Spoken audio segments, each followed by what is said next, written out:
আদম আলাইহিস সালামের গল্প বলি। তিমি মাছের গল্প। আচ্ছা আচ্ছা, তিমি মাছের গল্প হইলে এই এই যে তিমি মাছের গল্প শুনবেন? হ্যাঁ, তিনি শুনছিলেন তিমি মাছ? হ্যাঁ, তিমি মাছের গল্প হইল,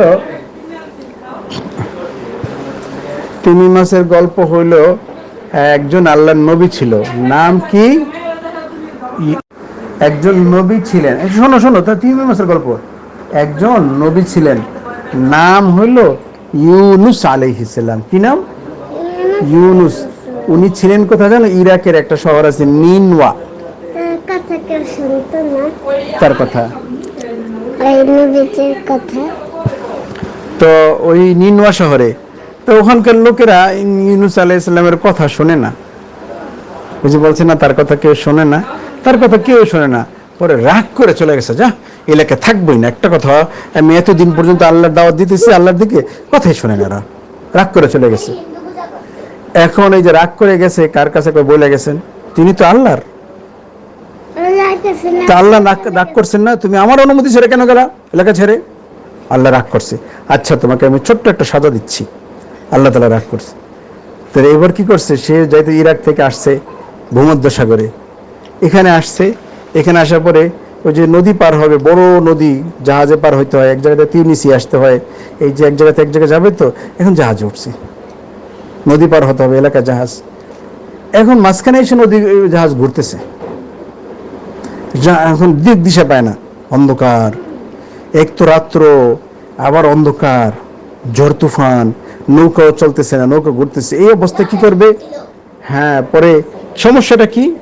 পরে নৌকার যে মাঝি, সে বলছে নিশ্চয়ই এর ভিতরে কেউ আছে যে নিজের মুনিবের কথা না বলে কাছে না বলে চলে আসছে, অর্থাৎ কোনো গোলাম ভেগে আসছে, ভেগে আসছে কোনো গোলাম, অর্থাৎ হ্যাঁ, মালিকের কাছে না বলে আসলে আগের জমানায় মানুষ গোলাম পালতো, মানুষ পালতো, মানুষ কিনতো। তো নিজের মালিকের কাছে না বলে গেলে অনেক বিপদ। তো নিশ্চয়ই কেউ এরকম আসছে যে মালিকের কাছে বলে আসে নাই। তার মানে আল্লাহ তাআলা অনুমতি ছাড়া তিনি চলে আসছেন। তাকে না সরাইলে, না ফেলে দিলে, তাহলে কি নৌকার এমন অবস্থা হবে? সর্বশেষ ইউনূস আলাইহিস সালাম দেখলেন, আরে আমি তো আল্লাহর কাছে না বলে আল্লাহর অনুমতি ছাড়া এখানে চলে আসছি। পরে কি করছে? উনি নদীতে ঝাঁপ দিছে, নৌকার সামনে চলছে। এখন নদীতে ঝাঁপ দিছে সমুদ্রের ভিতরে, এখন কে নিবে, কোথায় যাবে? ওইখানে মাছ উৎপেতে ছিল, বিশাল বড় তিমি মাছ, হুত, ফালতাকামাহুল হুত।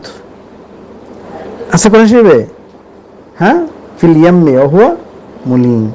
আচ্ছা, তাকে একটা বড় একটা সাপে গিলে ফেলছে। এখন দেখো, রাত্রবেলা, আবার পানির নিচে, মাছের পেটে, একেবারে গহীনে অন্ধকার আর অন্ধকার আর অন্ধকার। ওইখানে কি করবে? এখন লাইট নাই, খাবার নাই, যে বলতেছে লাইট নাই, খাবার নাই, এখন ওখানে রুমও নাই, সিসি করার জায়গাও তো নাই, তাই না? কাচ্চার, দেখছো তো। এখন ওই জায়গায় কিভাবে থাকবে তখন? আর মানুষ গেলে তো মারা যাবে, কিন্তু তারা তো নবী, আল্লাহ তো মারা উদ্দেশ্য না, তাকে একটু শাসন করার উদ্দেশ্য। ওখানে গিয়ে তারা বুঝে আসছে, আহা, আমি কি করছি? আমি এলাকার উপর, মানুষের উপর রাগ করে চলে আসলাম আল্লাহর অনুমতি ছাড়া। তাহলে লা ইলাহা ইল্লা আনতা। ওই সময় বলছে, হে আল্লাহ, আপনি ছাড়া কেউ নাই আমাকে বাঁচাবে। এই জায়গায় সমুদ্রের ভিতরে মাছের পেটে কেউ নাই, যুলুমাতুন বাযুহা ফাওকা বাযিন, অন্ধকার আর অন্ধকার।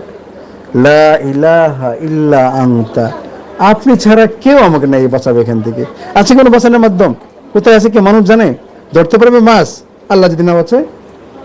সুবহানাকা, আপনি পবিত্র, আমি ভুল করছি। ইন্নী কুনতু মিনাজ জালিমিন, হে আল্লাহ, সত্যি কথা, আমি ভুল করছি, আপনি পবিত্র। এইভাবে যখন নাকি বলছে, আল্লাহর দয়া লাগছে, আল্লাহর দয়া লাগছে। তখন কি করছে? আল্লাহ তাআলা দয়া লাগছে না, এইভাবে 40 দিন। এখন মাছ অত বড় বিপদে, কারি পেটের মধ্যে রাখছে? একজন নবীকে পেটের মধ্যে রাখছে। এখন এই যে ঘুরতেছে শুধু নবীকে নিয়ে। এই জন্য ইউনূস আলাইহিস সালামের কবর কি? মাছ, মাছের পেট। 40 দিন মধ্যে ঘুরছে। হ্যাঁ, বমি করে দিছে। এখন হ্যাঁ, তারপরে কি আছে কোরআন শরীফে? লা ইলাহা ইল্লা আনতা সুবহানাকা ইন্নী কুনতু মিনাজ জালিমিন ফাস্তাজাবনা লাহু ওয়া নাজ্জায়নাহু মিনাল গাম্মি। আমি তার কথা গ্রহণ করেছি, রিসিভ করলাম, ফোন দেয় রিসিভই করে না, তাহলে কি কথা বলা যায়? রিসিভ তো করতে হবে, আল্লাহ রিসিভ করে ফাস্তাজাব না ওয়ানাজ্জাইনাহু মিনাল গাম্মি, তাকে আমি বিশাল বিপদ থেকে আমি তাকে মুক্তি দিছি।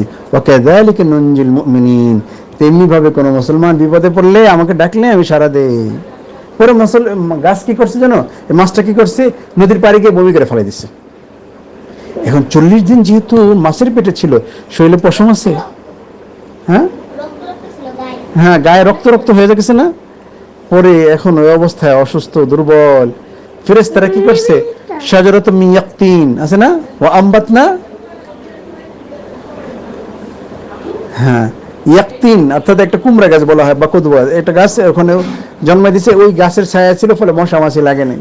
এরপরে সুস্থ হয়েছে, পরে আবার তার এলাকায় ফিরে আসছে। এলাকায় মানুষ অতদিন তওবা করছে, নতুবা আযাবে ধরে ফেলাইতো। কি অর্ধেকটা বলি না, বাকি তুমি বলো।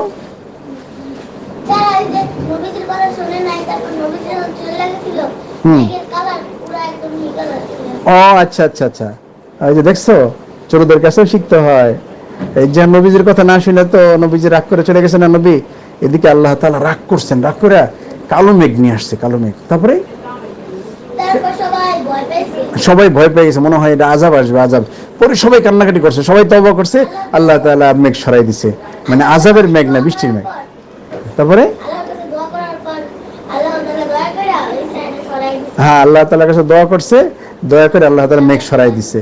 পরে তাদেরকে আযাবে ধরে নেই। পরে ইউনূস আলাইহিস সালাম তাদের এলাকায় ফিরে আসছেন। এই জন্য বিপদে পড়লে কি দোয়া নিস পড়ে, লা ইলাহা ইল্লা আনতা সুবহানাক ইন্নী কুনতু মিনাজ জালিমিন।